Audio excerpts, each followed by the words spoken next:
Welcome to Okoboji Broadcast, everybody. What a gorgeous day here in Spirit Lake, and we're at Memorial Park, and we're so glad to have with us here today Gregg Owens, who is the city administrator, also city attorney for the city of Spirit Lake. And Gregg, welcome, my friend. Good to see you.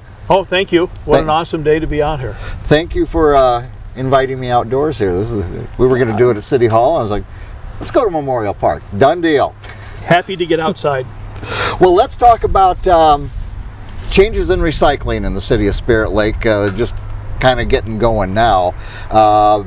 For years, Shamrock was taking care of the recycling here in Spirit Lake, and now Waste Management. Why the change from Shamrock? It's going to be a long answer. Okay. But I'll make it as short as I can. Okay. We've had a series of renewals of our recycling agreements with Shamrock the last many years. Over time, the handwriting's kind of been on the wall that solution for recycling for our residents wasn't going to last forever. Right. The last time that we negotiated an agreement was late last fall, and that agreement was for 9 months only. Right. It would have renewed every 9 months. Shamrock offered us a 12-month deal. Okay. But with a 90-day out. Oh, sure. And so our position was, if that's the case, just guarantee us 9 months, since that's all we're getting guaranteed anyway. Right. Or less. Yeah. And so 9 months was the best we were going to get. As the members of the community will remember, one of the considerations in that agreement was that the tin and plastic receptacles up at the City Public Works garage had to go away. Mike was willing and offered us a lower monthly price on the recycling overall, but needed those to go away so he could capture that income from the county in other ways. Right. A lot of people don't understand that many years ago, the only reason those containers were placed up at the Public Works building were because there was an attempt to find a county-wide solution to recycling with the county and all the communities. Right. That proved to be economically impossible. Okay. And so that was basically set up there so that the county could satisfy its, whether you want to call them legal or other requirements, to offer some sort of recycling option. Sure. Over the years, our residents kind of got in the habit of not putting things curbside. It was easier to go up there for a lot of things, including cardboard. We'll probably get into later. We had some businesses that didn't take advantage of Shamrock's recycling because they could just take it up there. Sure. And so I'm not blaming anybody for this, but from the time that Shamrock started with well over 100 commercial customers, as best as I could get a number from Mike Flanagan at Shamrock, they were down to like 38. Oh, yeah. So commercial recycling was not going well in terms of participation, and as you know, the main thing, keeping stuff out of the landfill. Yeah, exactly. Because that's the ultimate goal. Right, and you mentioned the cardboard containers there at the city shed, and so those are gone now as well. Those had to leave as of September 30th.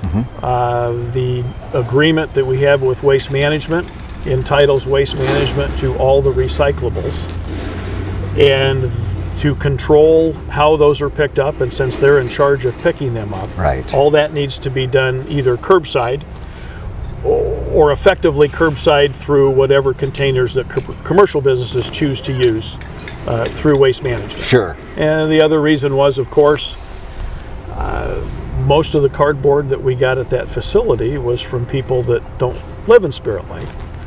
The county hasn't contributed to that now for over a year. Right.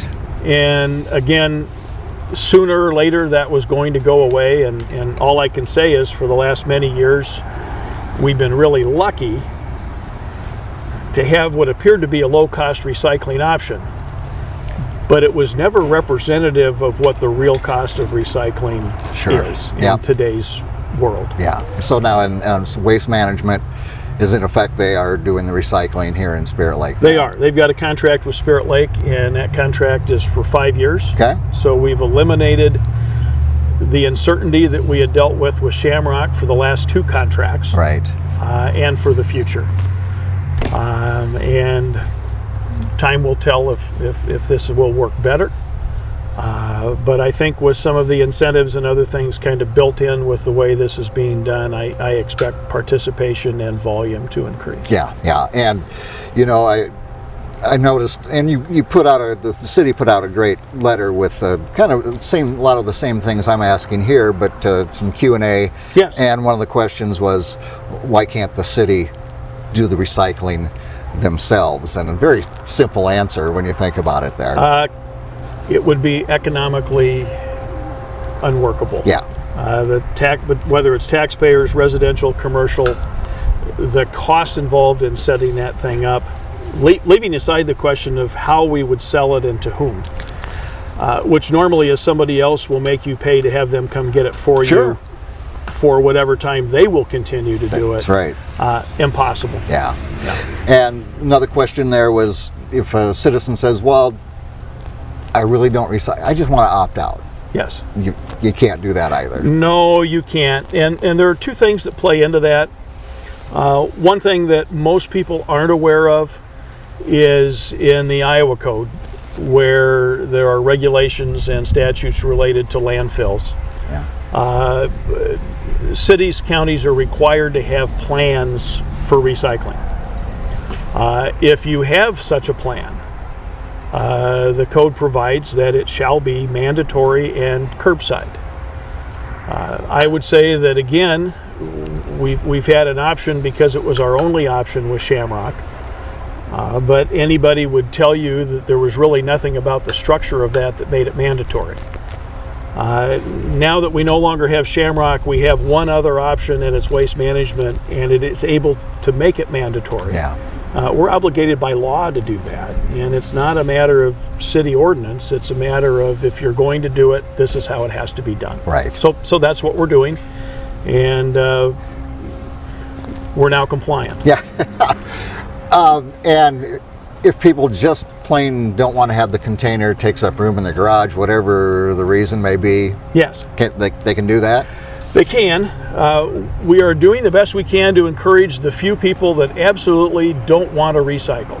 I mean, I understand that you can have that opinion. Mm-hmm. That's fine.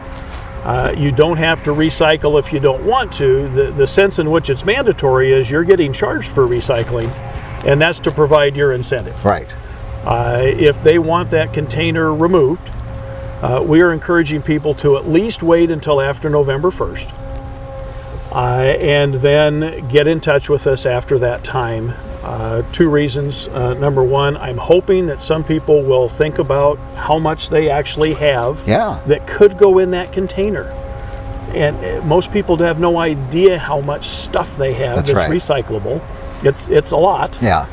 And maybe give it a try. Yeah. The other thing is coordinating with waste management what we're going to do about picking those up, collecting them, and whether they want them back, whether we'll store them. And it just gives us 2 or 3 weeks to kind of work that end of it out also. And I think these new containers for waste management, that, you know, it's so simple. Yes. First of all, you can put in your plastics and your cans. You can also put in your cardboard. Yes. And glass too, right? Yes. And frankly, I'm not complaining about the service that Shamrock provided at all. Right.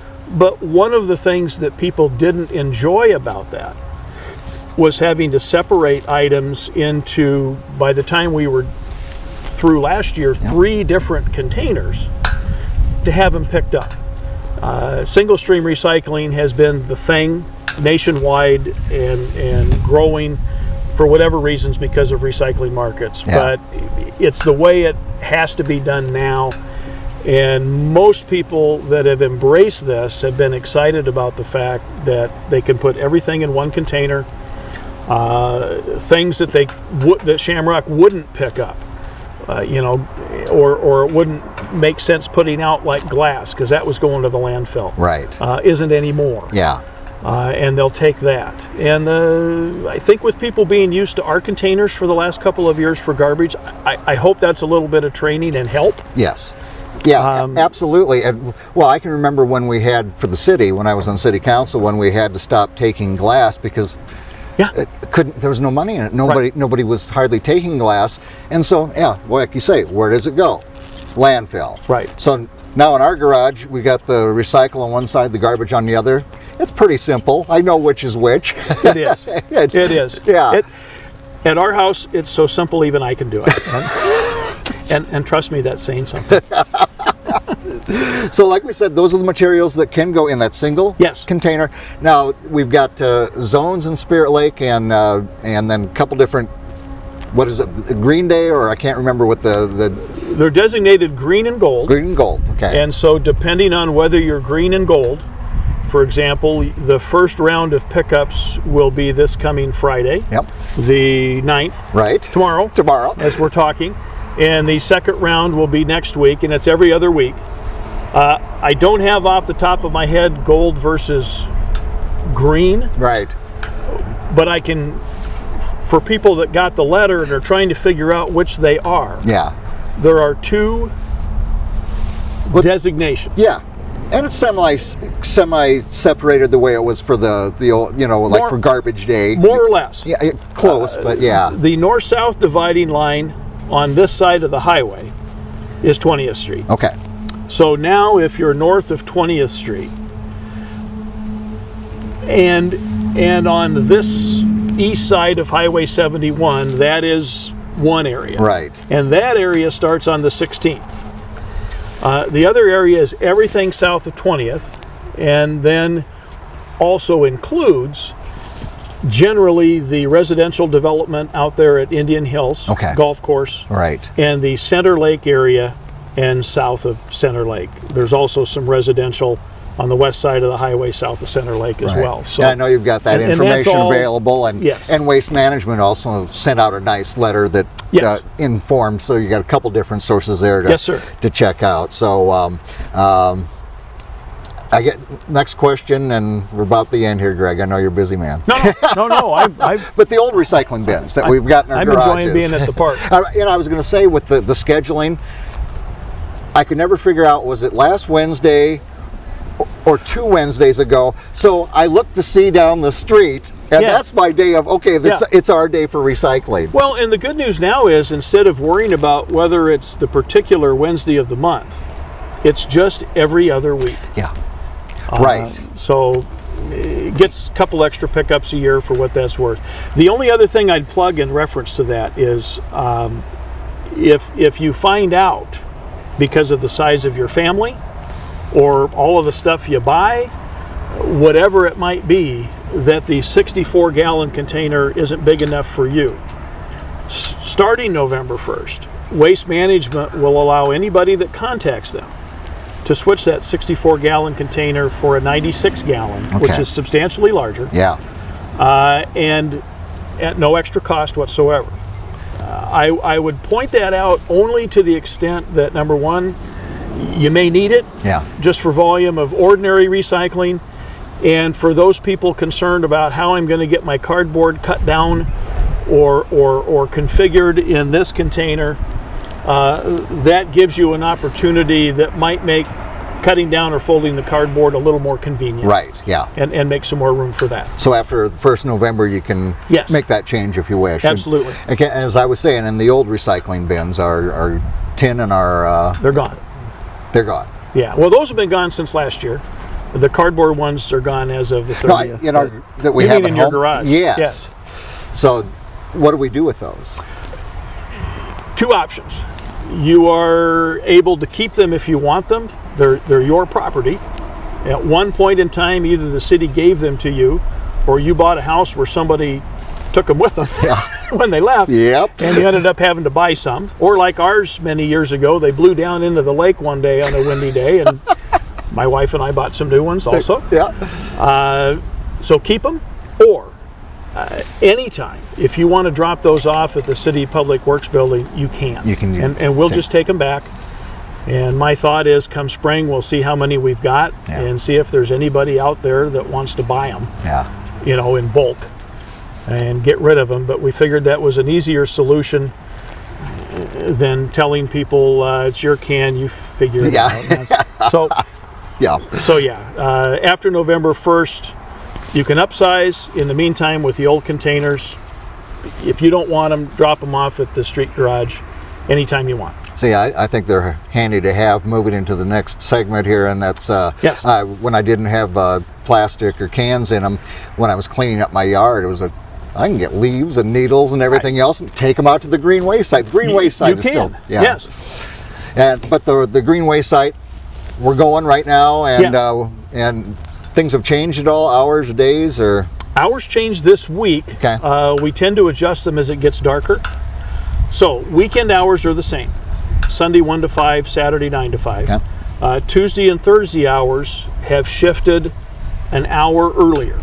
So it's now, instead of 3 to 7, it's 2 to 7. Okay.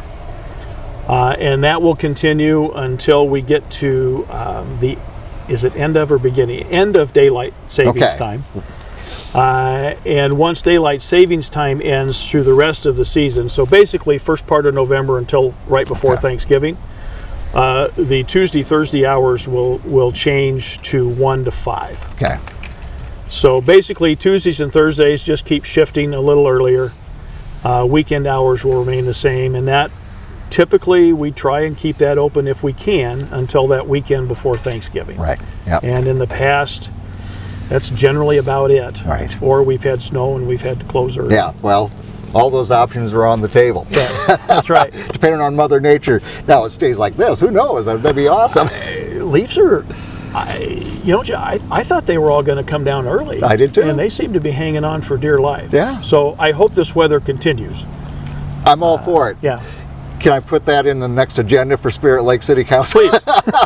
Keep the weather nice. Yeah. All right, my friend. Now, if people have questions, they can contact City Hall if you have questions. And they can. One of the things I would encourage people to do is, if it's a question about delivery or a question about how billing is going to work, or if you're commercial, how you arrange it, in the information you receive from Waste Management, which was either in your residential letter or commercial, or for some people got both, right, I would encourage you to call them first. Okay. Because some of those questions, if you call City Hall, the answer is going to be you're going to need to call Waste Management. If you call Waste Management and are having any kind of an issue whatsoever, because they're working through this. Yeah. It's new for some of their customer service people as well. Sure. And I think they have quite a legion of them. Yeah. Feel free to call City Hall, and we either may be able to direct you directly to someone. For example, commercial people. I have, and the staff at City Hall has the number of the person in charge of that. Okay. And we're getting people to him if they're having issues. And happy to entertain any residential questions and at least help and communicate. So we did have a snafu. For example, Waste Management contracted with the outfit called Cascade that makes the cans. Cascade delivered them, not Waste Management. Well, they came early. Oh. So last week there was a little confusion. Yeah. No problem, it happens. We also found out early this week that basically the entire Center Lake area and possibly the Indian Hills area didn't get containers. And so as of Monday, Waste Management's been working on that. Yeah. And so if you happen to see this and you're in one of those neighborhoods, they're aware of the problem. They're trying to get Cascade here as quickly as possible to deliver those. And hopefully we'll see that done this week in time for your pickup on Friday. And if not, certainly in time for your pickup to start at a later date. Yeah. Well, and anytime you change something up, there's going to be a little learning process, a couple bumps there, but hopefully if everybody informs themselves and you start and comply with recycling, it's a wonderful thing to do.